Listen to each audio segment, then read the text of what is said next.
आप सभी को प्रेज द लॉर्ड। आज हम भजन संहिता और उसके 40 चैप्टर से बाइबल रीडिंग स्टार्ट करेंगे और उसके बाद यूहन्ना रचित सुसमाचार और उसके 3rd चैप्टर तक बाइबल रीडिंग करेंगे। मैं फ्रांसिस जोसेफ और मेरी पूरी टीम की तरफ से मैं आप सभी का बाइबल रीडिंग हिंदी ऑडियो में स्वागत करता हूँ। आइए हम प्रार्थना में चलें। आसमान और ज़मीन के खालिक और मालिक, हमारे जिंदा और अब्दी खुदा, आपका तहे दिल से धन्यवाद करते हैं कि आपने हमें अपनी हिफाजत में रखा। धन्यवाद करते हैं कि पिता आपने हमें 3 वक्त की रोटी दी, रहने को छत दी, पिता परमेश्वर अच्छा परिवार दिया, उसके लिए आपका तहे दिल से धन्यवाद करते हैं। पिता परमेश्वर, आज का जो वचन आपने दिया है, जब ये वचन पढ़ा जाए और जब ये वचन सुना जाए, उसके ऊपर प्रभु आप अपना आशीष भरा हाथ रखें। इस प्रार्थना को मांगते हैं यीशु मसीह के सच्चे और जिंदे नाम से, आमीन। भजन संहिता और उसका 40 चैप्टर।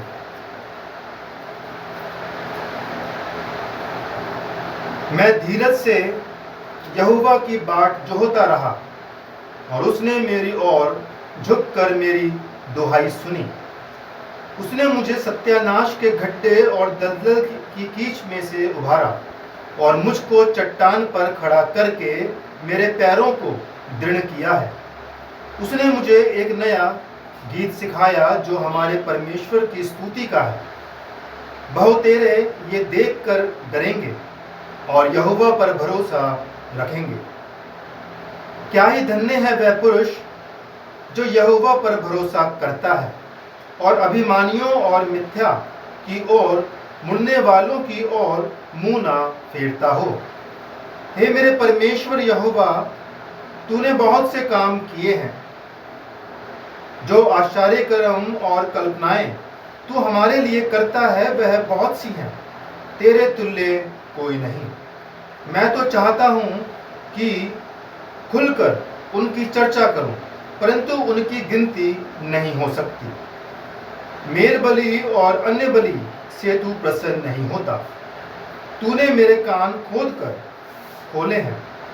होम बलि और पाप बलि तूने नहीं चाहा।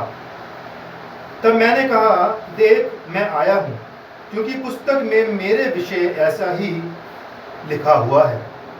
हे मेरे परमेश्वर, मैं तेरी इच्छा पूरी करने से प्रसन्न हूँ और तेरी व्यवस्था मेरे अंतःकरण में बसी है।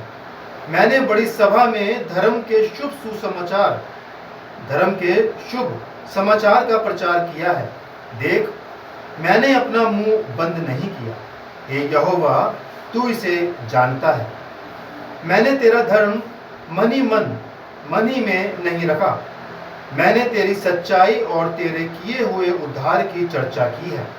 मैंने तेरी करुणा और सत्यता बड़ी सभा से गुप्त नहीं रखी। हे यहोवा, तू भी अपनी बड़ी दया मुझ पर से ना हटा ले। तेरी करुणा और सत्यता से निरंतर मेरी रक्षा होती है, क्योंकि मैं अनगिनत बुराइयों से घिरा हुआ हूँ। मेरे अधर्म के कामों ने मुझे आ पकड़ा और मैं दृष्टि नहीं उठा सकता।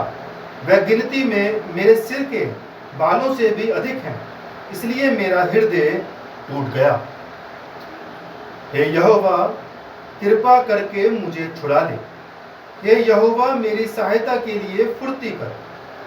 जो मेरे प्राण की खोज में हैं, वह सब लज्जित हों और उनके मुंह काले हों, और वह पीछे हटाएं और अपमानित किए जाएं जो मेरी हानि से प्रसन्न होते हैं। जो मुझसे आहा आहा कहते हैं, वह अपनी लज्जा के मारे विस्मित हों, परंतु जितने तुझे ढूंढते हैं वह सब तेरे कारण हर्षित और आनंदित हो। जो तेरा किया हुआ उद्धार चाहते हैं, वह निरंतर कहते रहें, यहोवा की बड़ाई हो। मैं तो दीन और दरिद्र हूँ, तो भी प्रभु मेरी चिंता करता है। तू मेरा सहायक और छुड़ाने वाला है। हे मेरे परमेश्वर, विलंब ना कर। इसके बाद हम पढ़ेंगे यूहन्ना रचित सुसमाचार और उसका 3rd chapter। फरीसियों में निकोदेमुस नाम का एक मनुष्य था जो यहूदियों का सरदार था। उसने रात को यीशु के पास आकर उससे कहा, हे रब्बी, हम जानते हैं कि तू परमेश्वर की ओर से गुरु हो कर आया है, क्योंकि कोई इन चिन्हों को जो तू दिखाता है यदि परमेश्वर उसके साथ ना हो तो नहीं दिखा सकता। यीशु ने उसको उत्तर दिया, मैं तुझसे सच सच कहता हूँ, यदि कोई नए सिरे से ना जन्मे तो परमेश्वर का राज्य देख नहीं सकता। निकोदेमुस ने उससे कहा, मनुष्य जब बूढ़ा हो गया तो कैसे जन्म ले सकता है? क्या वह अपनी माता के गर्भ में दूसरी बार प्रवेश करके जन्म ले सकता है? यीशु ने उत्तर दिया, मैं तुझसे सच सच कहता हूँ, जब तक कोई मनुष्य जल और आत्मा से ना जन्मे तो वह परमेश्वर के राज्य में प्रवेश नहीं कर सकता। क्योंकि जो शरीर से जन्मा है वह शरीर है, और जो आत्मा से जन्मा है वह आत्मा है। अचंभा ना कर कि मैंने तुझसे कहा, तुझे नए सिरे से जन्म लेना अवश्य है। हवा जिधर चाहती है उधर चलती है और तू उसका शब्द सुनता है, परंतु नहीं जानता कि वह कहाँ से आती और किधर को जाती है। जो कोई आत्मा से जन्मा है वह ऐसा ही है। निकोदेमुस ने उसको उत्तर दिया, ये बातें कैसे हो सकती हैं? ये सुनकर यीशु ने उससे कहा, तू इस्राएलियों का गुरु होकर भी क्या इन बातों को नहीं समझता? मैं तुझसे सच सच कहता हूँ कि हम जो जानते हैं कि वह कहते हैं और जिसे हमने देखा है उसकी गवाही देते हैं, और तुम हमारी गवाही ग्रहण नहीं करते। जब मैंने तुमसे पृथ्वी की बातें कही और तुम विश्वास नहीं करते, तो यदि मैं तुमसे स्वर्ग की बातें कहूँ तो फिर कैसे विश्वास करोगे? कोई स्वर्ग पर नहीं चढ़ा, केवल वही जो स्वर्ग से उतरा, अर्थात मनुष्य का पुत्र जो स्वर्ग में है। और जिस रीति से मूसा ने जंगल में सांप को ऊंचे पर चढ़ाया, उसी रीति से अवश्य है कि मनुष्य का पुत्र भी ऊंचे पर चढ़ाया जाए, ताकि जो कोई उस पर विश्वास करे वह अनंत जीवन पाए। क्योंकि परमेश्वर ने जगत से ऐसा प्रेम रखा कि उसने अपना एक लौता पुत्र दे दिया, ताकि जो कोई उस पर विश्वास करे वह नष्ट ना हो परंतु अनंत जीवन पाए। परमेश्वर ने अपने पुत्र को जगत में इसलिए नहीं भेजा कि जगत पर दंड की आज्ञा दे, परंतु इसलिए कि जगत उसके द्वारा उद्धार पाए। जो उस पर विश्वास करता है उस पर दंड की आज्ञा नहीं होती, परंतु जो उस पर विश्वास नहीं करता वह दोषी ठहर चुका, इसलिए कि उसने परमेश्वर के एक लौते पुत्र के नाम पर विश्वास नहीं किया। और दंड की आज्ञा का कारण यह है कि ज्योति जगत में आई है और मनुष्य ने अंधकार को ज्योति से अधिक प्रिय जाना, क्योंकि उनके काम बुरे थे। क्योंकि जो कोई बुराई करता है वह ज्योति से बैर रखता है और ज्योति के निकट नहीं आता, ऐसा ना हो कि उसके कामों पर दोष लगाया जाए।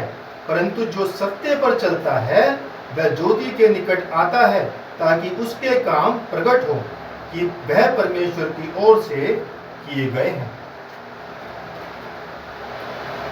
इसके बाद यीशु और उसके चेले यहूदिया देश में आए और वह वहां उनके साथ रहकर बपतिस्मा देने लगा। यूहन्ना भी शलेम के निकट एनोन में बपतिस्मा देता था, क्योंकि वहां बहुत जल था और लोग आकर बपतिस्मा लेते थे। यूहन्ना उस समय तक जेल खाने में नहीं डाला गया था। वहां यूहन्ना के चेलों का किसी यहूदी के साथ शुद्धि के विषय में वाद विवाद हुआ और उन्होंने यूहन्ना के पास आकर उससे कहा, हे रब्बी, जो व्यक्ति यरदन के पार तेरे साथ था और जिसकी तूने गवाही दी है, देख वह बपतिस्मा देता है और सब उसके पास आते हैं, यूहन्ना ने उत्तर दिया, जब तक मनुष्य को स्वर्ग से न दिया जाए तब तक वह कुछ नहीं पा सकता। तुम तो आप ही मेरे गवाह हो कि मैंने कहा, मैं मसीह नहीं परंतु उसके आगे भेजा गया हूं। जिसकी दुल्हन है वही दूल्हा है, परंतु दूल्हे का मित्र जो खड़ा हुआ उसकी सुनता है, दूल्हे के शब्द से बहुत हर्षित होता है। अब मेरा ये हर्ष पूरा हुआ है। अवश्य है कि वह बढ़े और मैं घटूं। जो ऊपर से आता है वह सर्वोत्तम है, जो पृथ्वी से आता है वह पृथ्वी का है और पृथ्वी की ही बातें कहता है। जो स्वर्ग से आता है वह सबसे ऊपर है। जो कुछ उसने देखा और सुना है उसी की गवाही देता है और कोई उसकी गवाही ग्रहण नहीं करता। जिसने उसकी गवाही ग्रहण कर ली उसने इस बात पर छाप लगा दी कि परमेश्वर सच्चा है, क्योंकि जिसे परमेश्वर ने भेजा है वह परमेश्वर की बातें कहता है, क्योंकि वह आत्मा नाप कर नहीं देता। पिता पुत्र से प्रेम रखता है और उसके सब वस्तुएं उसके हाथ में दे दी है। जो पुत्र पर विश्वास करता है अनंत जीवन उसका है, परंतु जो पुत्र की नहीं मानता वह जीवन को नहीं देखेगा, परंतु परमेश्वर का क्रोध उस पर रहता है। परमेश्वर अपने वचन के पढ़े और उसके सुने जाने पर अपनी बतायत से आशीष दे। आमीन। आज मैं एक बार फिर से मेरी बेटी क्रिस्टी फ्रांसिस को बुलाना चाहूँगा कि वो यहाँ पर आए और बाइबल की को एक वर्स हमारे साथ शेयर करें। क्रिस्टी फ्रांसिस,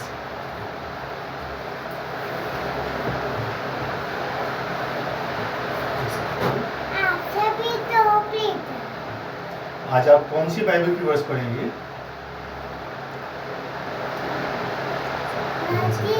भजन संहिता 23 चैप्टर, उसका फर्स्ट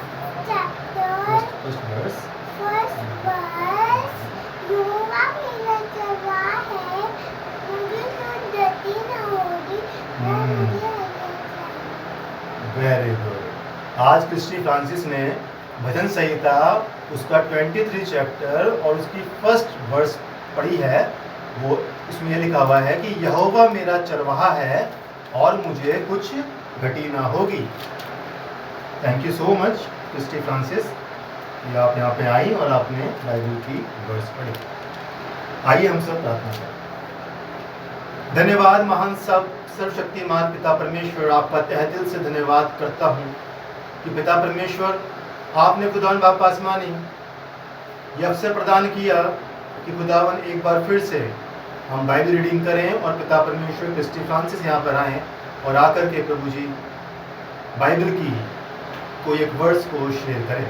क्रिस्टी फ्रांसिस के जैसे पिता परमेश्वर जितने भी तमाम बच्चे हैं पिता परमेश्वर उन सबको मसीह तालीम में और आगे बढ़े, इसके लिए प्रभु जी क्रिस्टी फ्रांसिस के उम्र के जितने बच्चे हैं, उससे छोटे हैं उससे बड़े हैं, प्रभु जी उनके पेरेंट्स को खुदावन आप इतनी सामर्थ और बुद्धि समझ दे ताकि पिता परमेश्वर वो सामाजिक कार्य में के साथ साथ पिता परमेश्वर अपने बच्चों को मसीहत की एक अच्छी तालीम देने वाले बन सकें। पिता परमेश्वर आज का जो वचन पढ़ा गया है और जो वचन सुना गया है उसके ऊपर आप अपना आशीष भरा हाथ रखें और ये वचन पिता परमेश्वर फलदायक हो। बचे हुए पहर की एक एक एक्टिविटी को आपके हाथों में सौंपता हूँ। प्रार्थना विनती करता हूँ खुदा हम सब की सहायता और रक्षा करें। इस प्रार्थना को मानता हूँ यीशु मसीह के सच्चे और जिंदे नाम से, आमीन। आए हमारे बाप जो आसमान पर है, नाम पाप माना जाए, तेरी बादशाह आए, तेरी मर्जी जैसे आसमान पर है जमीन पर भी हो। हमारी रोज की रोटी आज हमें बख्श दे, जिस तरह से हम अपने कसूर वालों को माफ़ करते हैं तू भी हमारे कसूर को माफ़ कर, हमें आजमाइश में न पड़ने दिए बल्कि बुराई से बचा, उनकी बादशाहत इज्जत और जलाल हमेशा के रहो, आमीन। परमेश्वर का अनुग्रह हम सब पर बना रहे और प्रभु की आशीष हम सब पर सदा और सर्वदा बनी रहे। आप सभी को प्रेज़ द लॉर्ड।